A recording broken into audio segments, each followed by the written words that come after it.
Like many others, myself included, your first 60% purchase was probably a Poker 3. It had a fair amount of programming, PBT keycaps, and a nice metal case. In fact, that metal case is probably one of the reasons you purchased it. Back around 2015, no other 60% had a metal case. Since then, the Poker 3 has been the standard in terms of 60% case compatibility. But what if you're looking for something more premium, something heavier, or something that's high profile? Welcome to another review of a keyboard case with no name. Stay tuned till after the break.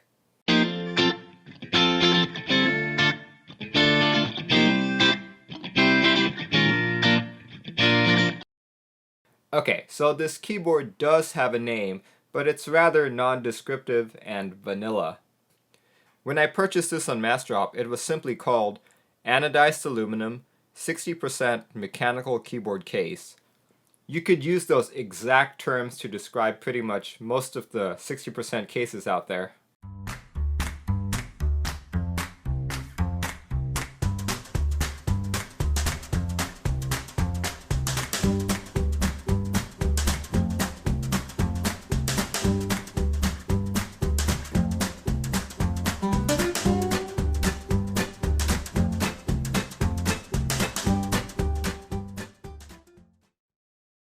The case is high profile and angled. These are two features that I highly desire on any case. It's very dense, it's got a nice and simple design that's not too flashy, and it doesn't have a very thick bezel. Which is just fine. I personally prefer a tad thicker bezel, but that's just me. For those who have been in the hobby for a while, this may look like a hammer case. I can see quite a few design elements taken from it, but this is not a hammer case. At best, it's probably a cheap copy. The edges are way too sharp. When I'm carrying it around, or even when I'm shifting it on my desk, I can feel the corners and edges digging into my skin. It's not very comfortable at all.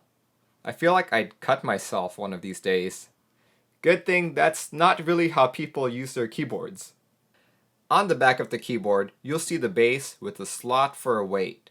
You'll see this case offered without a weight on some websites, but I highly encourage you to get the one with a weight. You won't regret it. The weight is a piece of stainless steel weighing around 7.1 ounces and secured to the bottom with two screws. It's got a very glossy finish that attracts fingerprints like no other. It's got a small hole on the bottom for reset buttons or a dip switch. Keep in mind, if you have a keyboard with a dip switch, this hole isn't big enough to clearly access all those switches.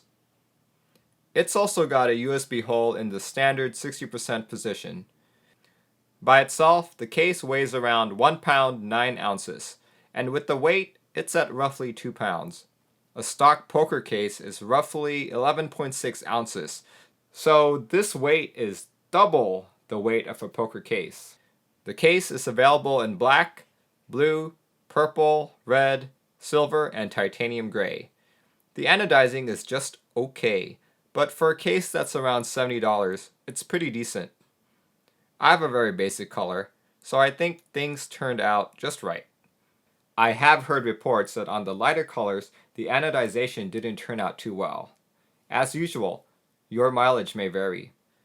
I've been using this case as my daily driver at work for the past 6 months, and long story short, I like it a lot. I previously had this exact keyboard in a poker case. After swapping it into this one, the most noticeable changes were that the typing sound sounded more dampened, and overall the keyboard felt more rigid and sturdy. Every year, or even every month, there are more and more 60% type cases available. Despite being on the internet for quite a while, this case still holds up pretty well to the competition. It's cheap, decently made, and gets the job done. As always, thanks for watching. Please let me know what you think about this case down below, and if you have any recommendations, please jot those down as well. I'll see you all in my next video. Goodbye now.